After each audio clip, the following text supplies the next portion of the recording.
میں نے ایک حدیث پچھلے دن اپنے پیج پہ شیئر کی، فیس بک پیج میں، کہ اللہ کے رسول صلی اللہ علیہ وسلم نے فرمایا یستجاب لأحدکم، ایک بندے کی دعا قبول ہوتی رہتی ہے یہاں تک کہ وہ یہ کہہ دیتا ہے کہ اللہ نے تمہیں، وہ دعا چھوڑ دیتا ہے اور دعا چھوڑ کے یہ کہتا ہے کہ اللہ تعالیٰ نے تو میری دعوت فلم یستجب لی، میں نے دعا کی لیکن میری دعا قبول ہی نہیں ہوئی. تو وہ صرف اس کہنے پہ اس کی دعا قبول نہیں ہوتی، یعنی وہ بالکل، یعنی ان ادر ورڈس کہ اس کی دعا قبول ہونے والی ہوتی ہے تو وہ جو نہ کہہ دیتا ہے کہ یار میں گیو اپ کر دیتا ہے. کبھی دعا کے بارے میں ہوپ لیس نہ ہو، اللہ سے دعا مانگیں. علی بھائی آپ یقین کریں مجھے اتنے پرسنل میسیجز آنا شروع ہو گئے، اور کامن میسیجز کیا تھے وہی ریلیشن شپس کے، کہ ایک سسٹر نے یہ سوال کیا کہ یعنی اس کی تو یعنی شادی بھی ہو گئی ہے، اب آپ کی حدیث جو ہے یعنی کیا مجھے ابھی بھی اس کے بارے میں دعا کرتے رہنی چاہیے کہ نہیں کرنی چاہیے؟ کیونکہ آپ تو کہہ رہے ہیں کہ آپ کو مطلب اللہ کی شان اور اللہ کی اس میں کیا کمی ہے، اللہ تعالیٰ تو تقدیر بدل سکتے ہیں، یعنی وہ اللہ کے یعنی ان سرکمسٹانسز تو کچھ بھی نہیں ہے نا اللہ کے پاس.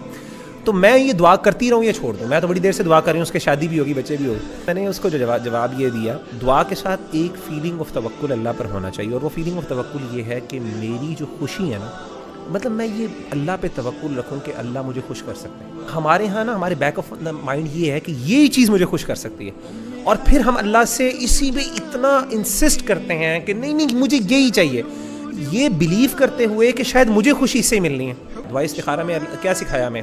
اینڈ پہ کہا کہ اللہ تعالیٰ اگر یہ میرے حق میں بہتر نہیں ہے تو مجھ سے دور کر دے، فاصرف عنی واصرفنی عنہ واقدر لی الخیر حیث کان. پھر آخر میں کیا؟ ثم ردنی بھی، اللہ مجھے پھر اس پہ راضی بھی کر دے، یعنی میں خوش بھی ہو سکتا ہوں، اللہ مجھے خوش بھی کر سکتا ہے. تو یعنی وہ یہ بندہ سمجھتا ہے، یہ عام طور پہ اس طرح کی ریلیشن شپ، میں نے کہا آپ کیوں یہ سمجھتی ہیں یا سمجھتے ہیں کہ اس کو حاصل نہ کیا تو میں زندگی خوش نہیں ہوں؟ اللہ آپ کو اس سے بہتر نہیں دے سکتا؟ کہ اس کی شان میں نہیں، یعنی اس کی شان میں کمی ہے؟ کیا آپ یعنی اپنے بندوں کے لیے کیا اس کے پاس عورتوں کی کمی ہے، یا اپنی بندیوں کے لیے اس کے پاس نیک مردوں کی کمی ہے؟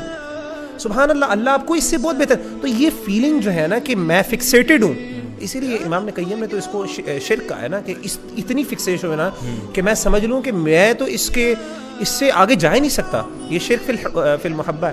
اللہ کے رسول نے اس بات کو پسند نہیں کیا کہ آپ ایک چیز پہ اتنے دنیاوی چیز پہ اتنے کنسسٹنٹ ہو جائیں کہ بس اس کے obsessed ہو جائیں. نہیں، آپ ٹھیک ہے مانگے اللہ سے، لیکن ایسا مانگیں، اور اس میں یہ بھی کنڈیشن ہوتی ہے اوبیسلی، اس سے کرنے سے اگلے کی اگر خراب ہوتی ہو، فیملی بھی خراب ہو رہی ہے، آپ اس کے بارے میں دعائیں کر رہے ہیں اور آپ یہ دعا کریں اللہ اس کی فیملی تباہ ہو کے میرے ساتھ ہو جائے، تو یہ بھی نیگیٹو ہے. لیکن بہرحال اصل پوائنٹ اس میں وہ یہ ہے کہ اس بات پہ بلیو کریں اللہ مجھے کہیں اور بھی دے سکتا ہے، اسی لیے اللہ پر راضی ہوں، یہ بھی ضروری ہے ساتھ.